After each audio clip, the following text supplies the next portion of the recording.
And welcome back. Thanks for being here as always. It's the 15th day of January, pretty much halfway through the first month and halfway through the work week. Glad you could join us on both occasions. It indeed has been a cool one out there today.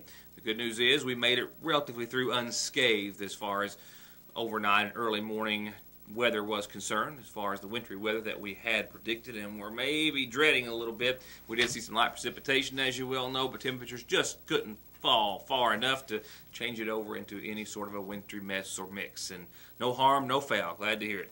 On the other side of the coin, however, we're in for another round, possibly a light blow, a glancing blow, if you will, of some wintry weather over the course of the evening, with some isolated snow showers moving across and through eastern Kentucky with little or no accumulation expected, but some snow in the forecast then and thereafter as well.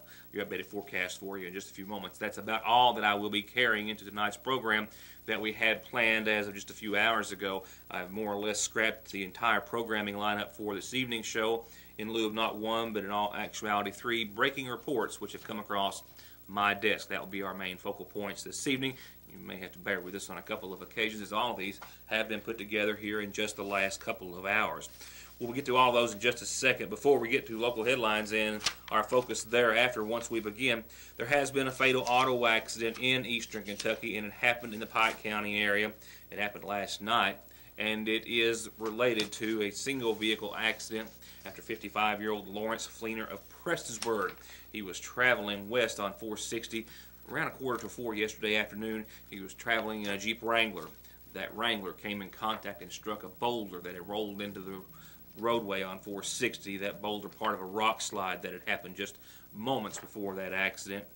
No other vehicles were involved. No other individuals were in Fleener's vehicle, from my understanding. He did survive the crash and made it to the Pikeville Medical Center, but was soon pronounced dead at that facility while the accident remains under investigation. Well, our first of 3 breaking stories, at least 3 that I have for you for this evening, has to do with the Mountain Parkway. You may recall just a couple of days ago an interview, and I guess it was towards the latter part of last week on Friday or so. I had an interview with H.B. Elkins of the Kentucky Transportation Cabinet. We were talking at length about a public meeting which has been set for later on this month, January the 23rd, 5 to 7, at the Magoffin County High School, of course, here in Magoffin County, where the public is going to be presented with the latest plans depicting one of the several road projects with the widening of the Mountain Parkway. This particular meeting to be focused, as it still will be, on the widening, if you will, of Restaurant Row here in Salyersville. Plans that they have laid out are going to be presented. You may also recall in my interview with Mr. Elkins, when I questioned him about the timeline for such a project and when it may be, well, began or completed, he says the closest thing that he could do would be to remind all of us, or encourage all of us to do as he would, and that would be watch the current General Assembly and see what they did by implementing their next 6-year road plan for the Commonwealth. Well, it appears as though on that front we know what's going to be happening. Just earlier today, Governor Beshear of Kentucky says that he is going to commit $750 million over the course of the next 6 years, that's the upcoming 6-year road plan for Kentucky, to finish widening the Mountain Parkway and even extend it on into far eastern Kentucky. The main thoroughfare or corridor that for more than 50 years has connected the hills to central Kentucky and beyond, well, needs a little attention in our part of the world, doesn't it? It's seen some with 4-laning over the past several years, but still about 30 miles of the Mountain Parkway that runs through Wolf, Morgan, into Magoffin counties is still that same narrow and not so straight 2 lanes for the most part. It's been talked about for years. It's been on a wish list for legislators across Kentucky and that of residents in the eastern Kentucky area and those who travel the road frequently. And now we know that it may all have the funding placed behind it to see it become a completed project someday. Governor Beshear released his proposal that he says he is taking before the 2014 General Assembly earlier today that will call for completion of a project that's decades in the making, that's been met with a great deal of anticipation. A roadway, a thoroughfare, a parkway for the mountains that will spur and facilitate growth and economic development in an area that so desperately needs it. And then, of course, there's the safety factor as well. on a road that Reader's Digest, I can recall once in my early years here at the newsroom, had designated as one of the 10 most deadly in the United States. It's a project that many thought would never be completed. However, the governor says that the new Kentucky Highway Plan that he's recommending to the 2014 General Assembly includes a total of 4 projects totaling more than $753 million that will see the Mountain Parkway widened and modernized in the next 6 years by 2020. And not only that, it goes much more than just a step further. So the last 30 miles of the Mountain Parkway, as I mentioned, run through Wolfe, Morgan, and Magoffin counties, will be 4-laned.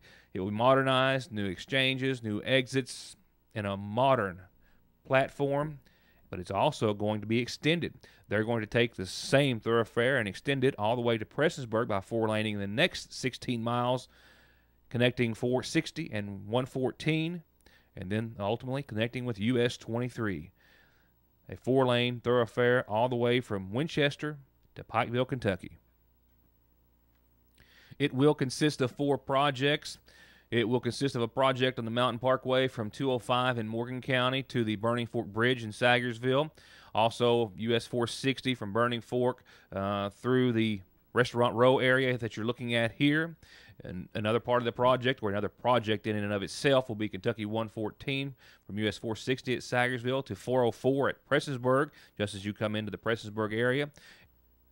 And completion of the Mountain Parkway from 191 to 205 in Morgan County. So this is going to be brought forth to our current General Assembly. It is expected to receive full support, be implemented into the 6-year road plan, and then seen completed during that 6-year time frame. So at that meeting, which has been set forth, as I just referred to again a few moments ago, on the 23rd of this month, in just a few days, well, it looks as though the Transportation Cabinet may have a little more information to provide us than what they had originally thought.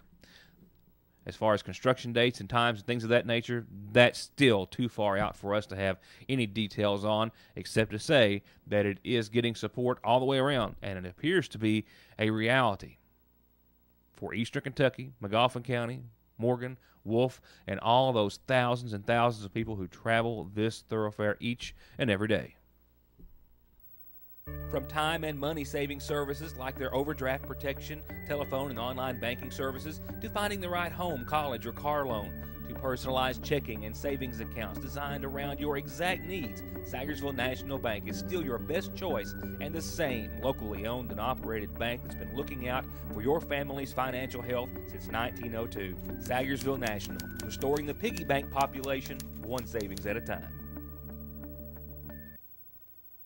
2014 Terexes are in with a newly redesigned 800cc power plant and a new 2-seat configuration. And the XP1000 is on the ground. 107 horsepower and a world-class suspension, plus Polaris financing as low as 2.99%, 5.99 for up to 72 months. But it's only good till the end of the year at Connolly's, Kawasaki, and Polaris of Paintsville. Faster, friendlier, family-owned Parkway Pharmacy, open 8:30 till 6:30 Monday through Friday in the new Magoffin Medical Plaza under the care of local pharmacist Jesse Rudd. To make Parkway Pharmacy your pharmacy, come by or give us a call at 349-4400. Let's do this. Can't believe my daughter wants to marry a Hatfield. And I can't believe my son fell in love with a McCoy. Well, I got one thing to say. They're going to have the wireless plan with the best service. And I say they're going to have the wireless plan with the biggest savings. Daddy! Hush up, Mary Beth. Pa, stay out of this, Jonah. We're done talking. You got that right. Better service. Bigger savings. Daddy, we've both got Appalachian Wireless. Better service. Bigger savings. That's today's Appalachian Wireless. It's so new it doesn't even have a name, but it does have an amazing taste all its own. 4 pancakes, butter, syrup, plus your choice of any of our dozens of DQ toppings with a little whipped cream on top, and of course some of our world-famous DQ soft serve. And you can add bacon, sausage, or even a little country ham for a full-blown breakfast treat. Or sink your taste buds into a quarter or even half-pound grill burger fixed exactly like you like it. And you want to know the best part? James says you can have either one for breakfast as early as you want, but only at your Salyersville DQ. This is John at Premier Motor Sales in Paintsville, Kentucky. We appreciate y'all shopping with us, and if you're in the market for a used vehicle, we carry all sorts of different kinds of makes and models. For example, here I have a 2009 Chevy Malibu LT, I also have a 2010 Toyota Corolla S. It's no problem to find you what you're looking for. Give us a call at 297-4121 in Paintsville, Kentucky. After searching for several days, the Kentucky State Police, as I understand, took into custody last evening a McGoffin County man as well as his wife, who reportedly is charged with hindering prosecution. And she lied to authorities per citations about his whereabouts after wanting to search their home. Police later discovered Michael Compton inside, hiding in a closet. He was taken into custody on serious and sexual abuse-related charges. His wife then thereafter was arrested for attempting to hide his whereabouts.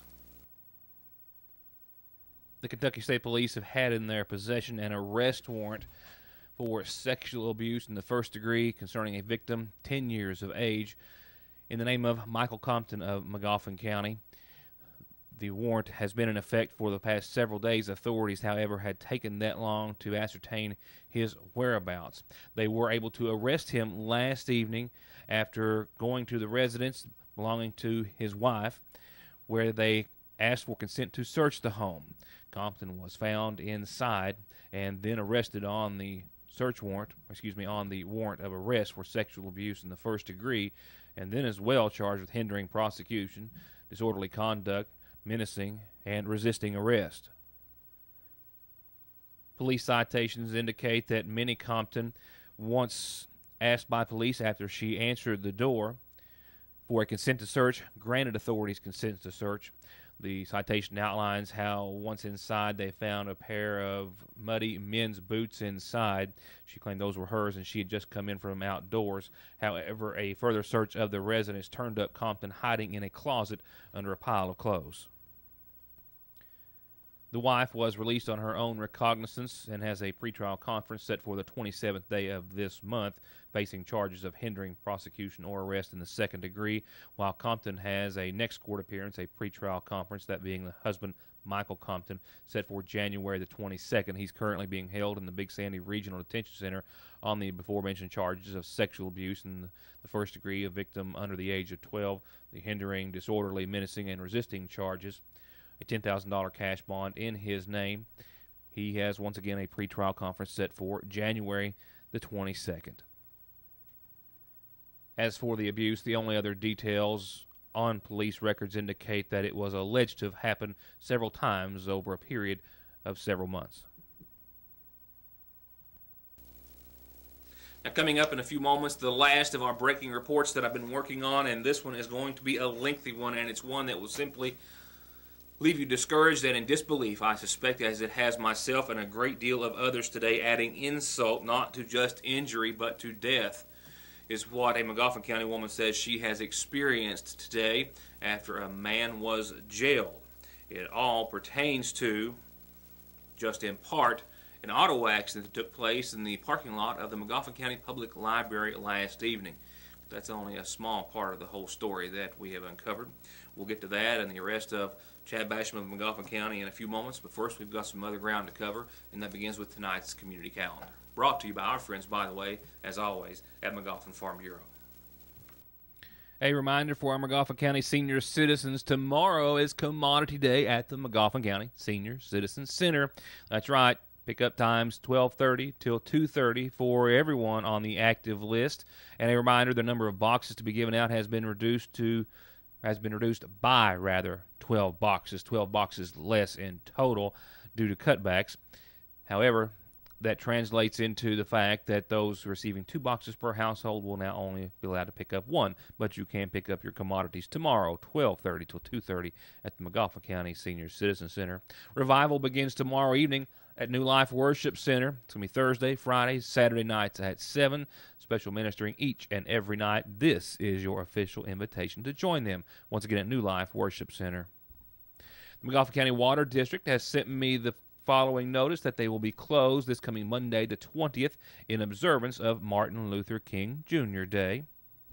And lastly, just a reminder about tomorrow. We hope you'll be able to attend if you have any interest, concern, ideas, suggestions. That pretty well covers it, doesn't it? in regards to the health and well-being and the future of Magoffin County, and I think that covers us all. Join us tomorrow at the Magoffin County Health Department as they will determine how to address and develop a plan for how we can most effectively address the needs and improve the health of our community. This is part of an ongoing project through the Magoffin County Health Department. They'll be assessing a great deal of surveys that have been submitted over the past several weeks by several hundred of you, and they're still looking for further input. They'll be meeting tomorrow from noon till 3:30 at the Health Department. Lunch will be served, and they want everyone's input, whether you're in the medical field or not, just as long as you have a sincere interest and have a vision or a view, an opinion that you would like to share or just simply learn more. With all that said, this, by the way, as always, is how you get announcements on the program, and these are tonight's funeral service announcements. And as always, they're brought to you on behalf of our friends at the Magoffin County Funeral Home and MagoffinCountyFuneralHome.com.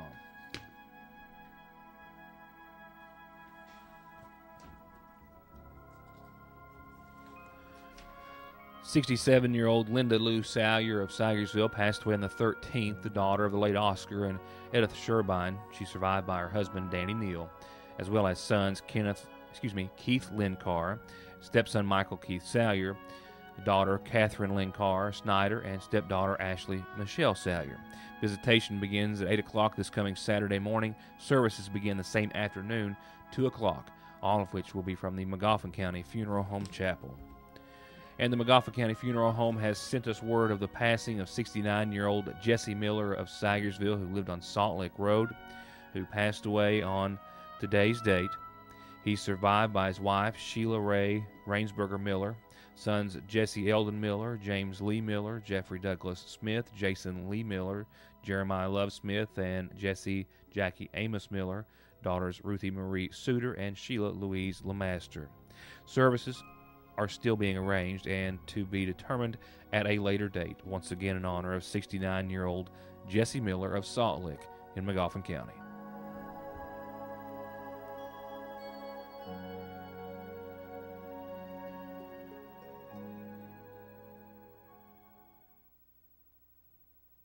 Hi, I'm Don McFarland, and I want to be your family lawyer. Sometimes we all have troubles in our life. And when we do, it's good to have a friend that you can call on and during times of legal trouble. Please give me a call. I have been here my entire life. I was born here, I was raised here, I have a family here, and I've practiced law here since 1994. So if you ever have pain, if you ever have trouble, if you're ever in need, then pick up the phone and call Donald Wayne, 349-9000. At the end of every race, Mark Martin hangs up his driving gloves. He hangs up his fire suit. And he hangs up his helmet. Which is why he picks up his phone and opens the ER Extra app. The app shows ER Extra wait times, locations, and more. It's the one safeguard Mark Martin is never without. ER Extra at Paul B. Hall Regional Medical Center. Extra fast, extra easy, extra great. Check out our daily specials that get even better after 4 o'clock only at your Salyersville Lee's Famous Recipe, where Thursday is Dipper Day. That's right, get our boneless wing dipper meal with your choice of 2 homemade sides and a biscuit for just $4.99 or only $4.29 after 4 p.m. only at your Salyersville Lee's Famous Recipe. Start off the new year with some brand new duds. Regardless of how hard you have to work or how hard you want to play, if you're stepping out or if it's what you're stepping in, Red's Boot Barn has got you covered with work, play, and western boots by Muck, Ariat, Redwind, Blackjack, and more, and winter and western wear by Wrangler, Ariat, Miss Me, Outback, and Carhartt, just to name a few. Happy 2014 from everyone at Red's Boot Barn in Salyersville. Love is in the air at the seasonal shop with something sweet for all your hearts. With cute $5 or $10 custom Valentines perfect for the kids at school and other adorable cuddly candy bouquets just perfect for everyone. And they've got the finest in Whitman's chocolates and more ways to say I love you than you can imagine throughout the store. Fashionable and fan favorite handbags and jewelry for her. Absolutely anything and everything UK for him, and even Big Blue for the cutest of Valentines. And just in, sassafras burlap designs in monogrammed doormats and garden flags to say welcome. All this and so much more only at Fraser's Prater Drugs seasonal shop in downtown Salyersville. The following report will culminate with the arrest of a Magoffin County man on theft and possibly other pending charges. It will begin, however, with a look at his rap sheet that I have in front of me from the Big Sandy Regional Detention Center, which outlines dozens and dozens and dozens of arrests, and this rap sheet just dated back to 2000.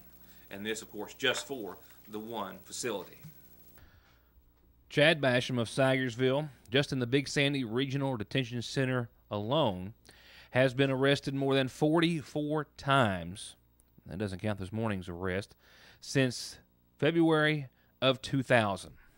These, just a few of the charges listed on his rap sheet, which is pages in length. More than 75 different charges. Theft by unlawful taking, assault in the 4th degree, forgery in the 1st degree, public intoxication, assault, resisting arrest, hindering prosecution, disorderly conduct, trafficking in marijuana, carrying a concealed deadly weapon, receiving stolen property, disorderly conduct, criminal trespassing, burglary, trafficking, contempt of court, assault. You get the picture. Some of the more recent, not the most recent, but some of the more recent charges and ones that relate to tonight's report and arrest of Basham earlier today are those of assault and theft by unlawful taking, as they result to a Magoffin County man, Wilbur Dub Arnett. It goes back to a case that I reported to you on in August of 2012. It was around the 11th day of that month that Dub Arnett's daughter, Melanie Arnett Kane, went to authorities stating that she had learned from her father himself, as he had told her and other members of the family and neighbors, that he had been the subject of several beatings at the hands of two individuals, a Charles Robert Holton and a Chad Basham, as they were identified. He told his family and thusly authorities that on numerous occasions the two men had come to his home on Johnson Fork and physically beat him and made him sign over his checks that they would later cash. It went on for weeks and weeks, checks totaling more than $4,000. He was struck in the ribs, the side area. Several ribs were broken. Other injuries were sustained as well, to the extent that they were compared to literally falling off a second-story structure. Arnett spent about a month in intensive care in serious and life-threatening conditions. He was released only to be placed into a nursing home where he would stay for about a year and 4 months until he just recently passed away just a few days ago. And all that background information leads into the arrest today of Basham outside the Magoffin County Public Library. Oddly enough, it was there last evening that Melanie Kane, who is the director of the library, was working late and after hours, and upon leaving in the darkness struck a parked vehicle. Upon getting out and examining the damage, it was Basham who would walk up to the vehicle.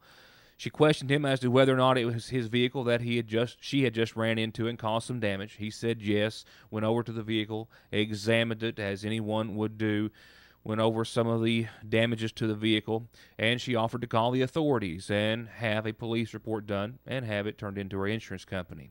He very politely and apologetically declined to do so, saying that she had been through enough. He apologized for all that was done to her father, saying that he had no hand in it, and said that it was not an issue. He would pay for the damage. It was nothing more than a mirror that had been damaged to his car. At 8 o'clock this morning, however, he was back at the Magoffin County Public Library trying to gain entry by knocking on the door. It was soon thereafter that he would return after they were open, where he would confront Kane once again, saying that, well, over the course of the evening and during the daylight hours this morning, the damage to the vehicle was more serious than was believed to have been. It was going to require extensive repair, a door, a fender, paint work, body work, several $100s. But in his graciousness, he would take only a couple of $100s out of a handwritten estimate that he had, which amounted to about $480. If she would just supply the money for the parts, he would do the labor, and very graciously, once again, that would be the end of the story, requesting only minimal payment on her part for having his vehicle repaired. Now, if you're starting to question yourself as to why in the world is this report becoming headlines as to simply a vehicle versus vehicle accident, fender bender in a parking lot, just because of the relationship between who it happened to and then the history with the father of the individual, well, that's where the real story comes in. The vehicle, which I'm told was a Nissan Altima, which Basham said was indeed his, which he brought this handwritten estimate in for the next day, attempting to collect damages from, was not even his. In fact, he had even gone so far as to perpetrate this crime that he had brought in pictures on a cell phone of a Chevrolet Malibu to show Kane the extent of the damages and therefore warrant her paying for the damage she had left behind. You heard me, the car didn't even belong to him. However, and fortunately for Melanie, it was during the overnight hours and before going back into work this morning that she would learn through Facebook, of all places, that it was someone else's vehicle and that she was the target of a crime, so to speak, yet again. And that's when the police got involved. When she handed him $100 and told her that her husband was bringing the rest, is when, as soon as he got the money in his hand, I stepped out and arrested him. So, What's he been charged with? Right now, theft by deception under $500. Extortion is the same as theft by deception. It has a misdemeanor clause, and we couldn't do a felony. But I'm going to look into some other things, and hopefully later on we can charge him with a felony.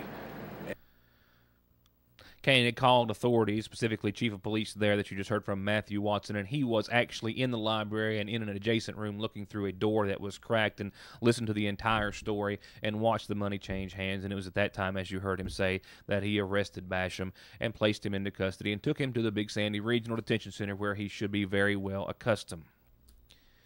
Now, as for the charges, going back, in case you're wondering, the charges against Kane's, or pertaining to Kane's father, of assault and theft by unlawful taking.